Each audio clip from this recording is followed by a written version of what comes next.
got all the good energy. Yeah, I guess so. Oh, good. Y'all want to introduce him?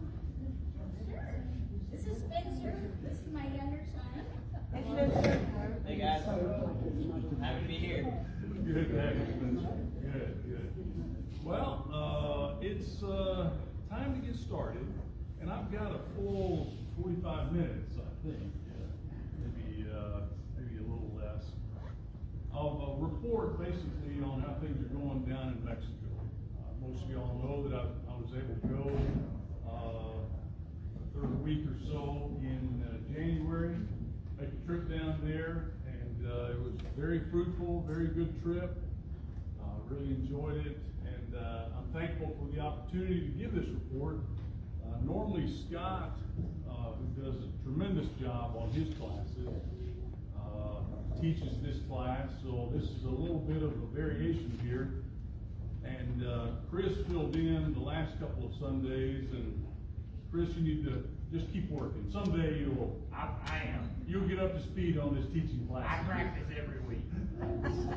No, both are outstanding teachers, and I appreciate them teaching class.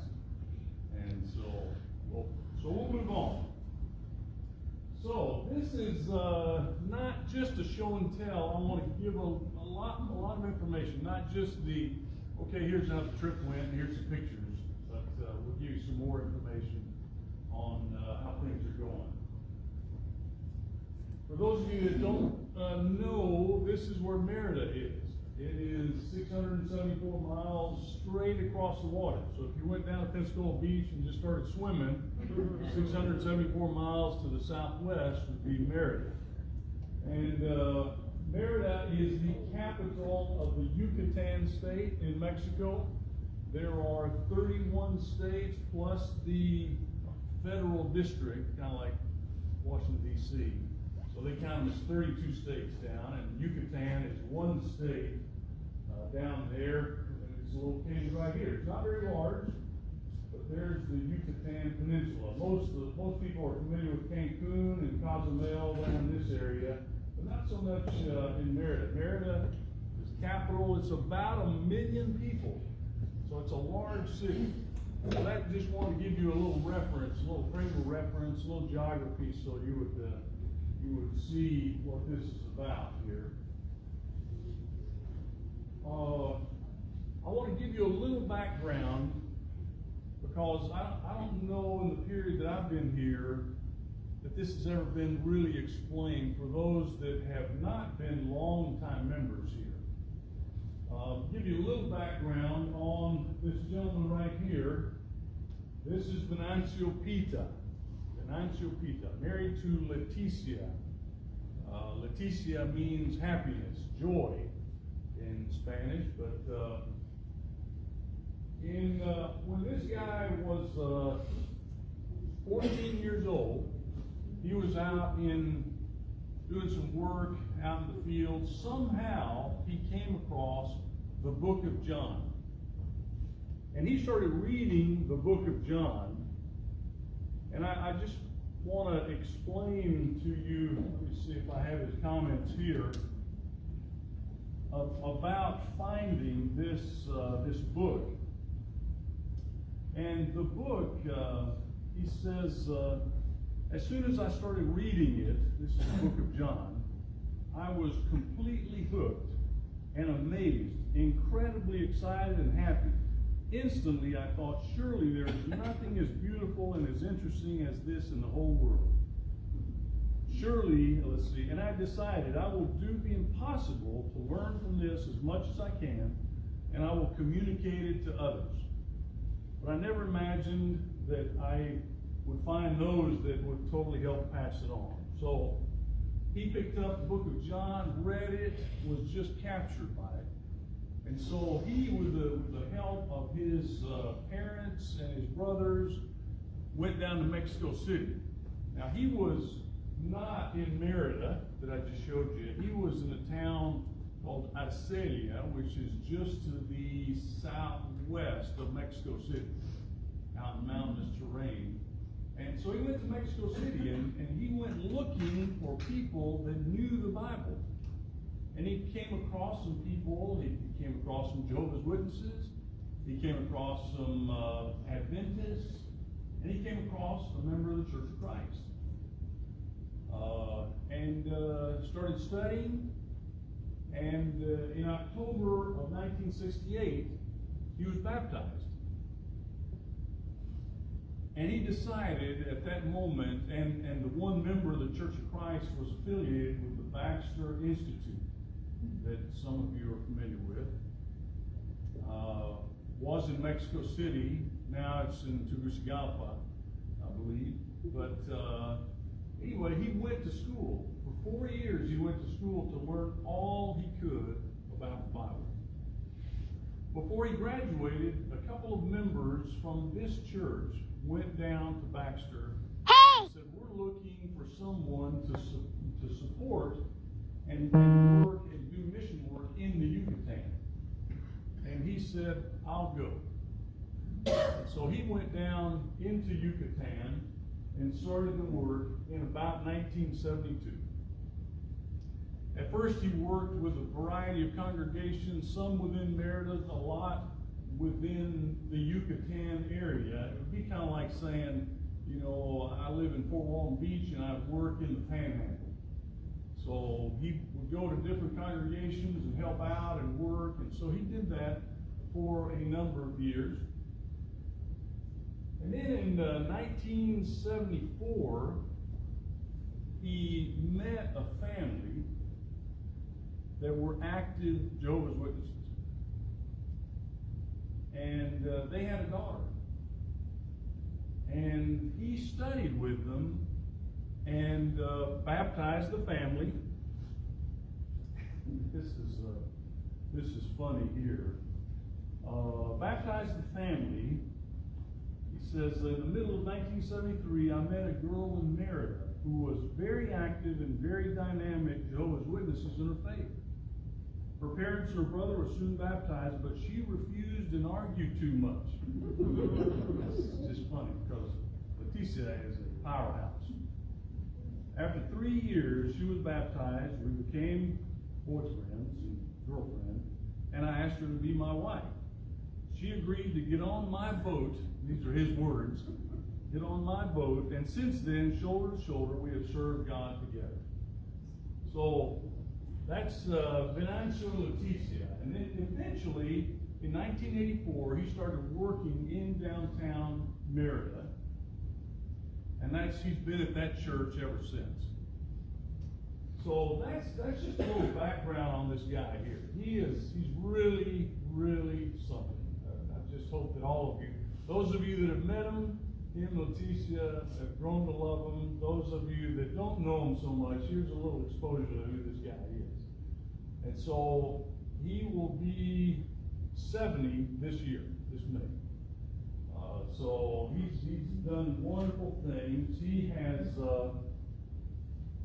been baptizing people. A couple of very significant things that happened along the way is he converted an entire Baptist church. He also baptized 21 people in one day. And he's been baptizing people ever since. I mean, all along the way. He's done great things in the Merida area. So that's an introduction to who Venancio is. Just an absolutely jewel guy. Now, let me get into the trip report here. I went down on the 21st to the 26th of January of this year. Most of you know that every other year we take a trip down to Mexico to visit, encourage, check on the work there and see how things are going. And so this year, actually, let me back up 2 years from this year. 2 years ago, a group of us went down, and if you'll remember, that was about March of 2020, if that gives any significance to it. And we went down, and we were debating whether we should go in the first place because of the virus. And it was just taking off. Constant news on the virus. And we said, let's go and see how things go. Well, we got down there, and didn't take too long before the word was Trump was fixing to close the country. So we cut the trip short and came back, but we did get to visit some 2 years ago. And this year, I think there's just still some lingering concerns about the virus here, virus there, conditions there. So I didn't get a lot of people, I didn't get any volunteers this time. But 2 years from now, we'll do this again, and we'll have another opportunity. So, I'm going to show you some pictures here, which is always entertaining here. This is the front of the church building as viewed from the street. I've drawn a picture here that will help you explain what's going on. Basically, this picture was taken from about here to the front of the church building. And this congregation helped pay to build this church building. And it's a church building they're very proud of. They love it, works well for them. It's right downtown Merida. It was right beside the central bus station in Merida. So you can imagine how accessible that was. Well, they closed that old bus station and have built a new one several blocks away. So they really don't know what they're going to do with the property across the street, but anyway, it is very convenient. This is Sunday. I traveled on Friday and went through Houston, went down to Merida, got in late in the evening, went on to the hotel. Saturday, Venancio, Leticia, Kayla, their youngest daughter, who's also quite proficient in English, we met up at a little restaurant just by the hotel, and we spent 4 hours together talking. Now, the fact that Leticia is proficient in English really helped, because it would have been about a 15-minute conversation otherwise. But it was absolutely marvelous in being able to translate for them and translate for me. So it really helped out. But we spent 4 hours together discussing a lot of things that I'll bring up in just a moment.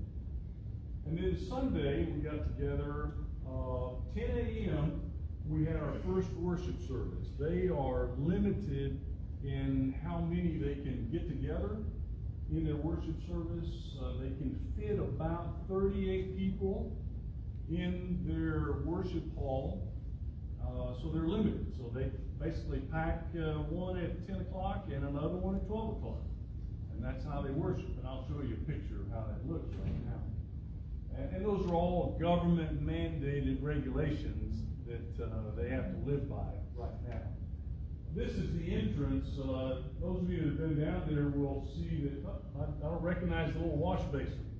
Well, part of the procedure in entering the building is they have to wash their hands, they have to sanitize their hands, they have to walk through a little sanitizing floor mat before they walk in, and so they have to go through procedures that are directed by the government. They have an entry only, so they can only enter through here and go out through other doors. So they're limited by that. And back up just a second. This is what it looks like right now. For those of you that have been down there, you'll recognize, well, that's weird. Yes, they're all spaced out, they're all wearing masks, and socially distanced or unsocially distanced, however you'd like. But that's the limitation right now. Let me just divert just a second. This is a new member here. His name is Raul, and he is married to a lady called Lena, and they have just recently placed membership. He is a retired math professor, and she is a retired English teacher. And he is also a bit of a musician. So he has been working Saturday afternoons. They have a little class, anybody that wants to come, and he teaches music to them and about singing and tempo and all of that. So he's trying to improve their singing, which they appreciate. One of the things that newer members are attracted by is the loving and accepting attitude of the congregation down there. That's what Raul told me. Is that's what attracted us about this congregation. We were welcome, you know, right in, and whatever was brought up, suggestions that he had made about, hey, can I have this seat? Sure, yeah. It wasn't a, no, we don't do that here type of deal. So he was excited about that. Now, so this is in 2016. So you can see that they could fit about 80 or 90 people easily together, whereas now it's divided in half, limits their gathering. So this is, and I'm sorry that some of you may not be able to hear this, but no. This is the video of the singing, and they all sing to the top of their lungs. There is no one that is just sitting there. They just sing with all their hearts, and it's a wonderful thing to hear. And this is Julio Cesar Castillo is his name, that's leading singing. He's an artist, and he paints and does all kinds of things that he's able to sell some of his art there. So this is Jose Cobb. He presented the lesson on the second service. We had a service at 10, about an hour break, and a service at 12. So the first service, Venancio presented the lesson, and then the second lesson, the second period, then the second worship service, Jose Cobb. And you'll see Jose in several other pictures here. He's has an absolutely wonderful family, and I think if you've ever been around somebody who's really humble and quiet and just a wonderful person, this is the guy. And his wife is the same. And they have 2 little girls, and now they have a little boy called Santiago. And for those of you that don't know, Santiago translates to James. Didn't know that. No. And these are what you see. Julio Cesar was homegrown. In other words, he was taught within the church how to lead singing. Jose Cobb here was also taught in classes. Venancio's done a tremendous job over the years in teaching the men how to do what men do in the worship service and around, and they all are very receptive to it. And Leticia has done a sterling job with the ladies in teaching them, teaching children's classes and all the wonderful things that ladies do. So they've done a good job with that. So we had the first worship service at 10, second worship at 12, and then we had a meeting that I had asked for at 1 o'clock, and I'll talk to you a little bit more. This was the group of people that met for the meeting, and all maxed up, you know. We were outside in the front courtyard in front of the church building, under trees, and it was just really nice. But we had a very good meeting there. And here's Venancio right here. This is one of his daughters, Kenya, granddaughter Andrea, and just a lot of other great folks there. Now, before I tell you about Monday and Tuesday, let me just show you the Yucatan Peninsula here. Here's Merida. Most of you may know Cancun, Cozumel. Well, about halfway to Cancun is a town called Valladolid. And Valladolid is also a lesser tourist area, but it's also pretty active. It's very beautiful. It's right by the Chichen Itza Mayan ruins that are located right there. There's other Mayan ruins that we visited, Uxmal right there. But anyway, we went to Valladolid. Left at about noon on Monday, drove 2.5 hours, and then had a late lunch at the Osteria de Marques, delicious food, and had a very nice in Valladolid. And then we went to a little town about 40 minutes away, a little town called Hunuku. And we have given some money to an individual called Gamaliel that lives in Valladolid, but drives to Hunuku, commutes up there, and he works with the church there. And so this is the church that he's been working with. This is their primary church building. And I'll show you some pictures. This is the old church building. It used to be a residence, and then it was turned into a church building, which means they just cleared out some furniture and made it into their worship place. But at some point, they were able to build this building right here. And so that's where we met inside of that. This is what it looks like inside. Dirt floors, but somebody's donated some concrete. So they're going to put concrete floors down. And there's a brother that lives right across the street, and he takes care of the property. So this is what it was like there. Hunuku, this was at about 4 o'clock in the afternoon. And kind of a worship/devotional that we had. And Venantia presented a lesson, did a great job.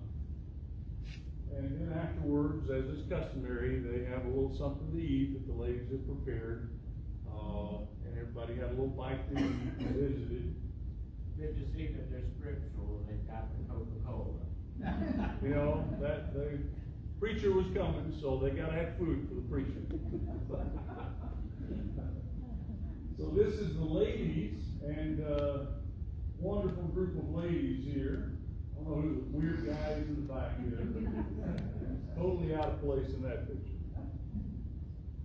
Here's the men. They apologized because they said, now we don't have many men because most of the men are out working.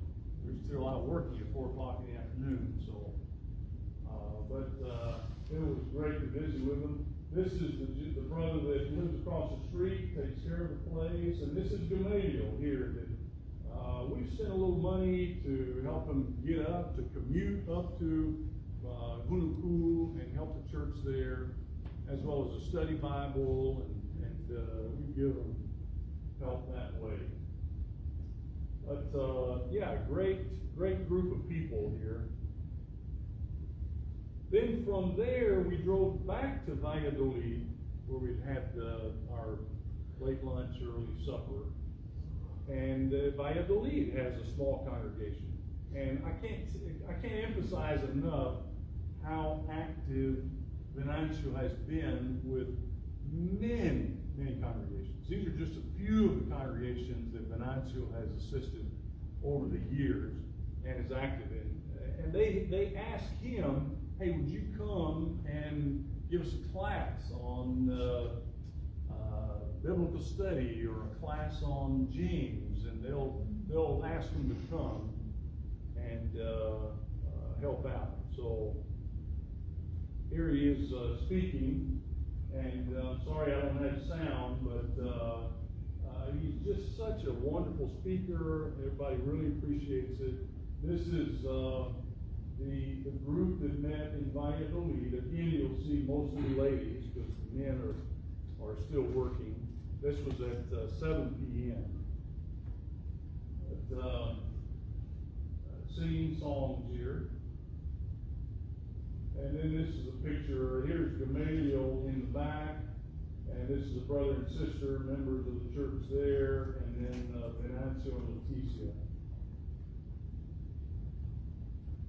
Then that was on Monday.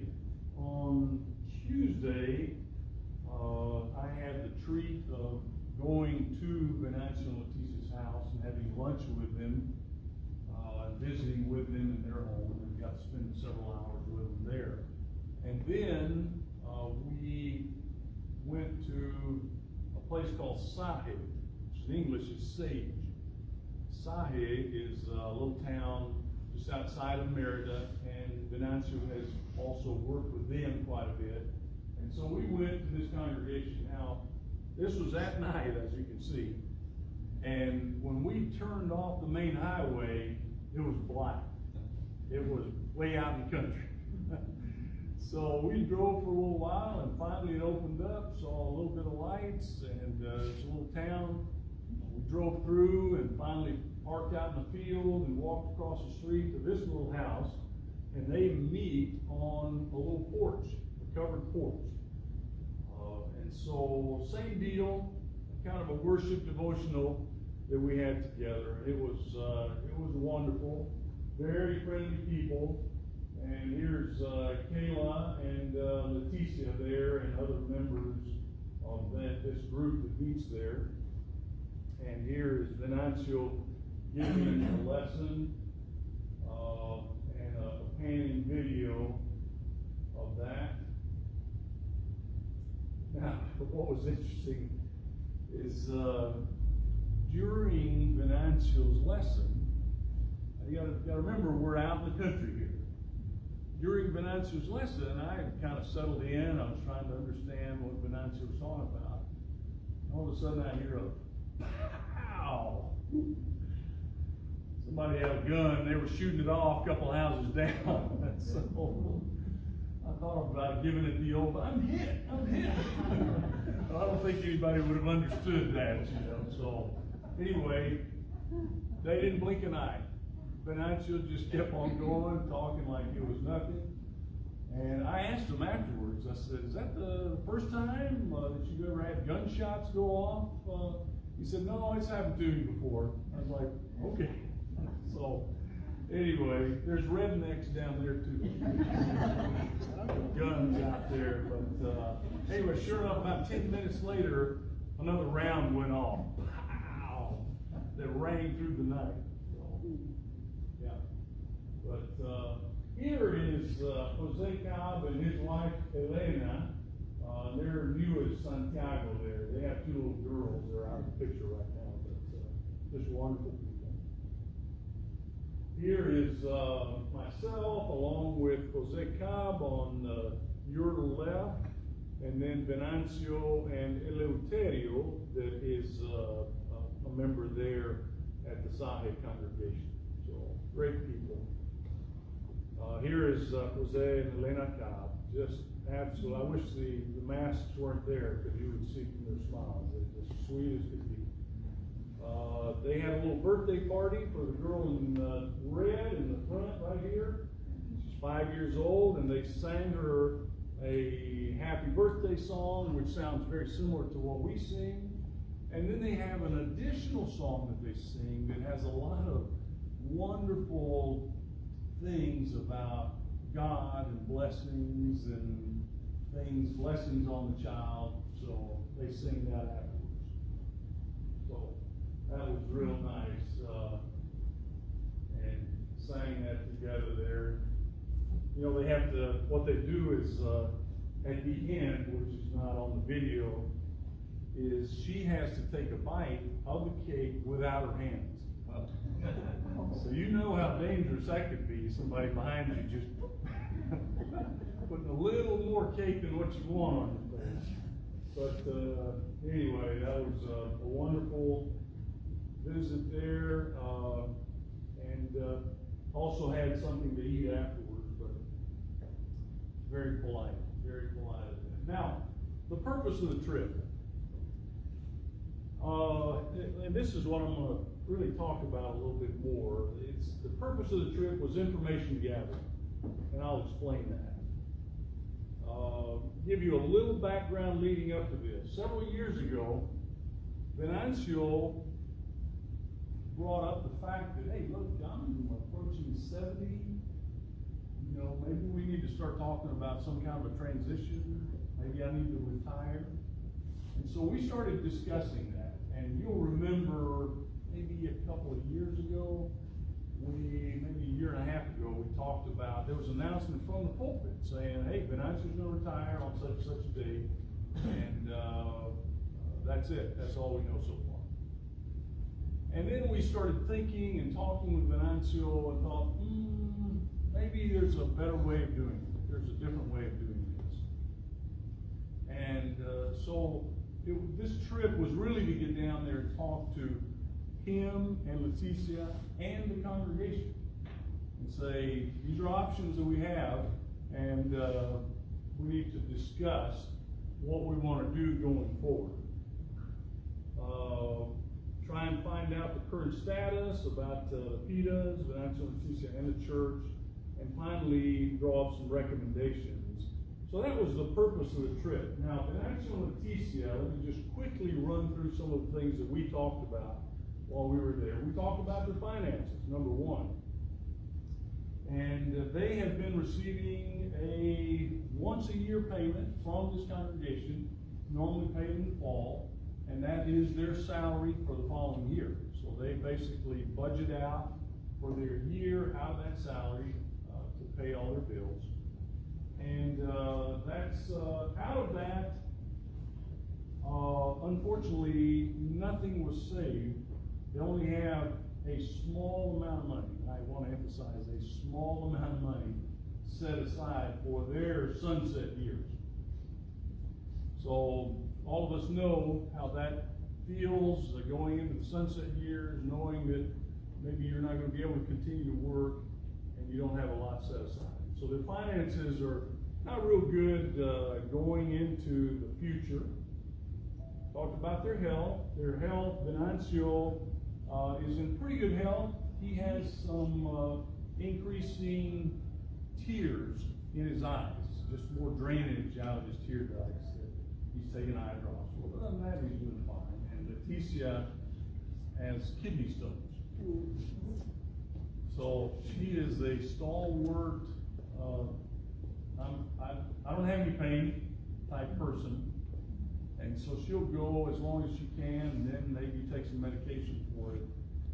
But she is scheduled to have surgery at some time in the future when the Mexican social health can schedule her for that. But other than that, she seems to be okay.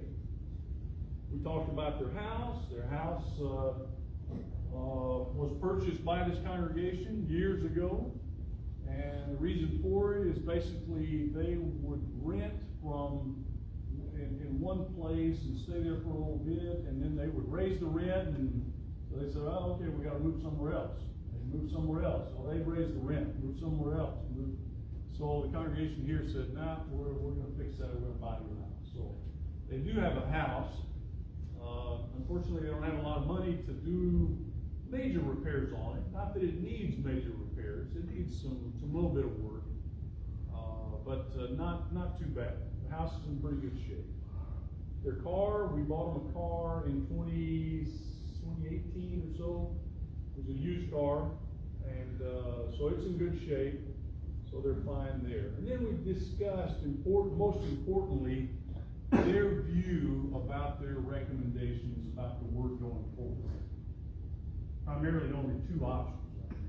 We either bring somebody in, or we leave you here and continue on, and the congregation picks up the leadership roles that Venancio and Leticia have had all these years. So we discussed that, and they were open to either one. So I took that, and then during the meeting at 1 o'clock that we had at the church, I had Kayla sitting beside me. We were all sitting in a big circle with that crowd that you saw in the picture earlier. And I presented to them the same deal. I said, look, I'm here to gain information to take to the elders in Warrington, and that we can discuss and kind of make a decision about what's going to happen here in the future. And explain to them that we had not made any plans, nothing, no direction had been chosen, but we wanted their input. So we discussed the leadership situation there and their recommendations. And their recommendations were this. In a nutshell, Venancio and Leticia have been teaching us how to do all these things for years and years. And it is time that we pick up the load and move forward. So that was their recommendation. So that was interesting to hear. They really gave great credit to Venancio and Leticia. But recognized that, okay, they're 70, they'll be 75 in 5 years, they'll be 80, 10 years, and that, so we have to make a transition. So they recognize that. Now, before I move from this, I want to touch on, we sent them some money in the last couple of years. We've sent them some money. They explained some repairs that were needed at the church building and some upgrades they wanted to make. And so I want to just talk about that for just a second, and then about some hymnals and some money that we spent for them, or we sent them to help out with some new hymnals. So, if I can just have you look at that picture and then look at this picture, you can see the auditorium, baptistry, which you can correlate right there. That's their outdoor baptistry. Normally, if they have a baptism, they load up a whole group and they drive 20 miles north to a city called Progreso, which is right on the beach, and they make it a big day, big celebration, baptism, fellowship, all in one. And but when they can't do that because of COVID, then they use the baptistry. They just fill that up and they get in, like I showed you earlier, and do the baptism. Outside they have a ladies, you see the two doors there, ladies and men's bathroom. This is open area right now. Then they have a nursery, classroom for the kids, and a kitchen right there. So I'll just click through these pictures and let you see here. So that's the view of the ladies' bathroom and the men's bathroom. A sink washing area. In the kitchen, they don't have any sink. So they have to go outside and wash any dishes they have. So you can imagine that when it's about 100 degrees outside. But this is the situation they have. It's wide open to the elements. This is viewed from the baptistry area. So you see the first red building is the nursery that they have built in the last 3 years. And then after that, they have a classroom and a kitchen that they use right now. So, as you can see right here, they have purchased building materials, and they're waiting for permits from the government to be able to do that and finish it up. Here is the nursery. This is the same building. This should say, I took this picture, and they asked a brother in the church to produce or to build this door, and so this door was just installed. It has been tiled, and windows have been put in. It's all kind of internal. They're trying to do it all themselves. It's wonderful you can do that. Here's building materials that are ready to go. And so basically what they want to do here is they want to make this all one, expand this ladies' bathroom into one, and have one large ladies' bathroom, one men's bathroom that they will build, a kitchen, and then these will be a nursery, and these will be 2 classrooms. So that's their plan right now that they're working towards. The hymnals they bought, or they had to take hymnals, I guess, draw up some plans and take them to a printer and have 100 hymnals printed. They do have a little money left for replacement of these older hymnals. Interestingly, they give 1 per family. And the gold covered ones, the gold trimmed ones, there's 80, 1 per family. And then the silver ones are for visitors.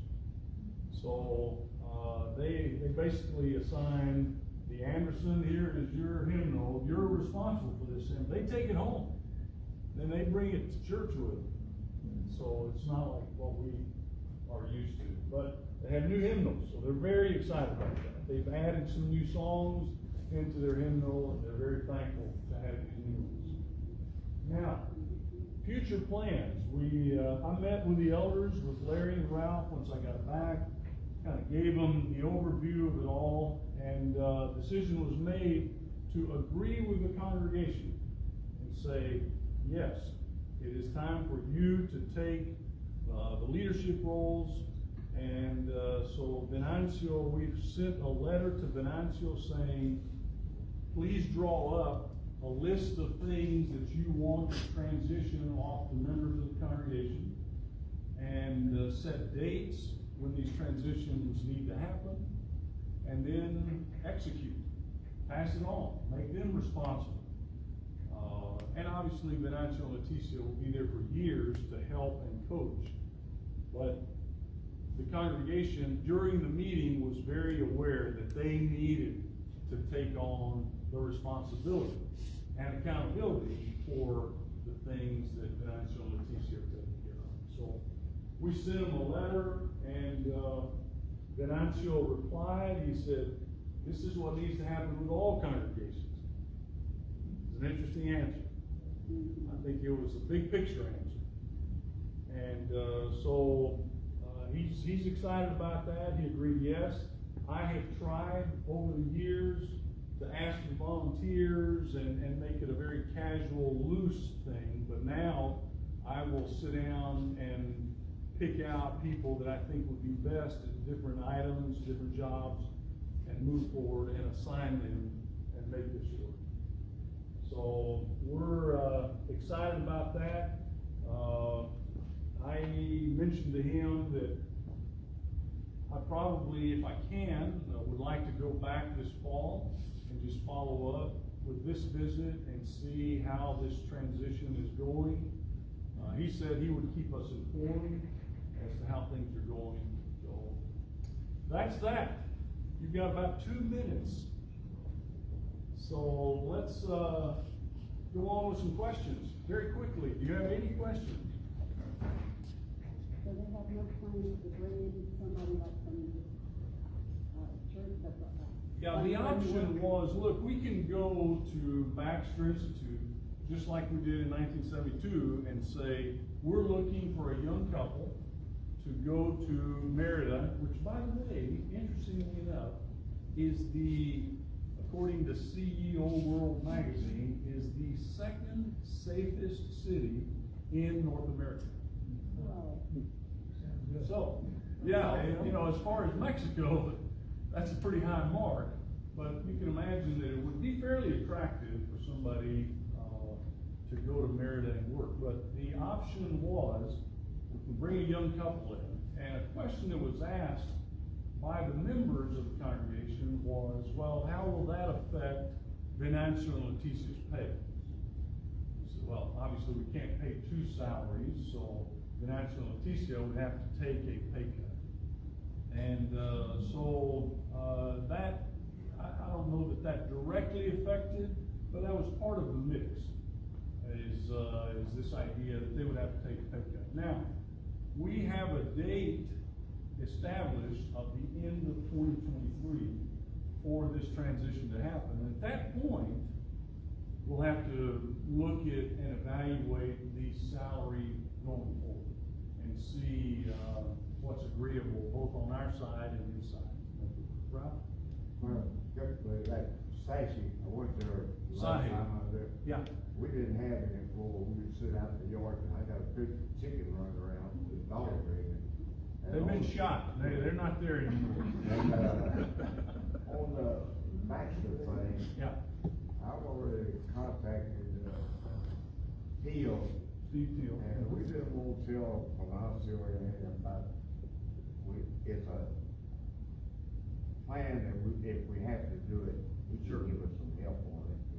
We're gonna meet with him in April, he'll be up here. Good. Steve Teal runs the Baxter Institute that trains preachers to go into all the Latin world and teach. And so, What we really wanna do is make that a self-standing congregation. yeah, that's, if you didn't hear that, the goal is really to make Merida a self-contained, self-running congregation.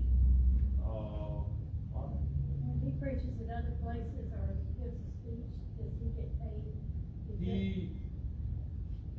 They always offer to pay gas for them, but, you know, they're dirt poor. Yeah, I realize. And, so he just says, no, I don't get that. Anything else? We are out of time, so thank you for your attention, I appreciate